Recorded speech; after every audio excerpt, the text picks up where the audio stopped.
लेकिन 15 दिन की छुट्टी फीमेल एम्प्लाई के लिए, जो हमारी लड़कियां सेना में है, जो लड़कियां पायलट में है, जो लोको पायलट है, या सामान्य हम लोगों के कल कारखानों में काम करने वाली महिलाएं हैं, तो इनके साथ इनके जीवन से वो जुड़ा हुआ है। एक समय से नीति के आधार पर लागू थी, अब उसको नियम के आधार पर लागू कराया जाए।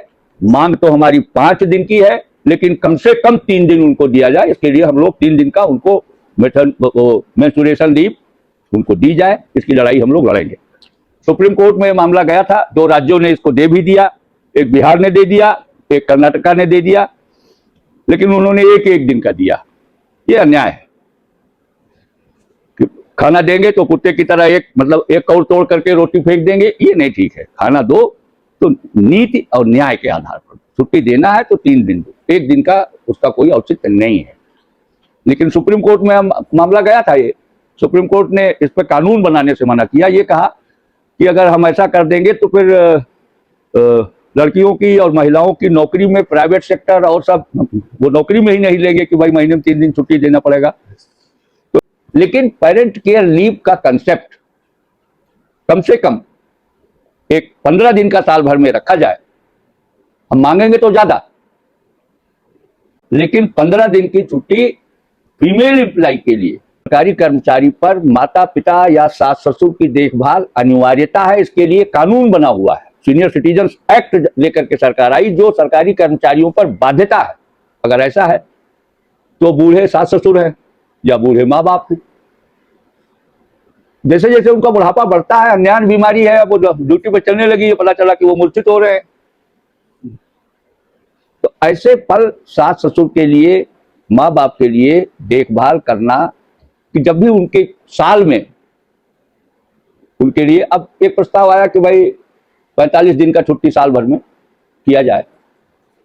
लेकिन हम लोग जिम्मेदार यूनियन है, उद्योग रहेगा तो हम भी रहेंगे। हम समझते हैं कि जो इस बार हम लोग महिलाओं के लिए नेशनल काउंसिल जेसीएम में इस विषय को, क्योंकि महिलाएं तो हर डिपार्टमेंट में हैं, हमारे यहाँ रेल में क्योंकि ट्रेन ऑपरेशन इन्वॉल्व है, आउट स्टेशन इन्वॉल्व है रोजमर्रा की नौकरी में, तो रेल की महिलाओं का विशेष इसमें सबसे ज्यादा वो प्रभावित होती हैं।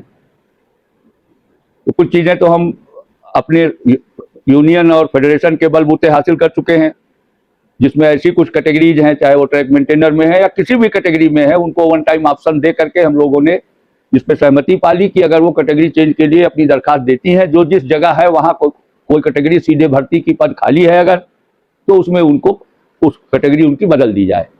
ये खास करके ओपन लाइन में, ट्रैक मेंटेनर में, जो लोको पायलट है हमारी, या गेटमैन में है, या कहीं और ऐसी कैटेगरी में है, तो उनसे एप्लीकेशंस मांगी गई हैं पूरे भारतीय रेल पर, और जोनल स्तर पर जीएम के यहाँ इस पर कार्रवाई हो रही है कि उनको जो भी पद खाली हैं सीधी भर्ती के, अगर उनके पद के अनुरूप हैं तो उनका कोड परिवर्तन, कैटेगरी चेंज हो जाएगी।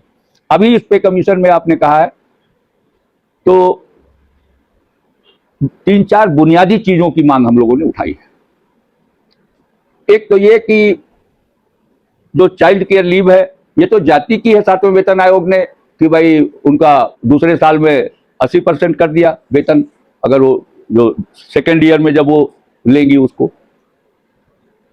तो पहली चीज तो ये है कि ये अन्याय है, इसको बर्दाश्त नहीं किया जाएगा। ये सवेतन अवकाश होना चाहिए और पूरा होना चाहिए। इसमें किसी तरह की कटौती सीसीएल में 20% की ये नहीं होनी चाहिए।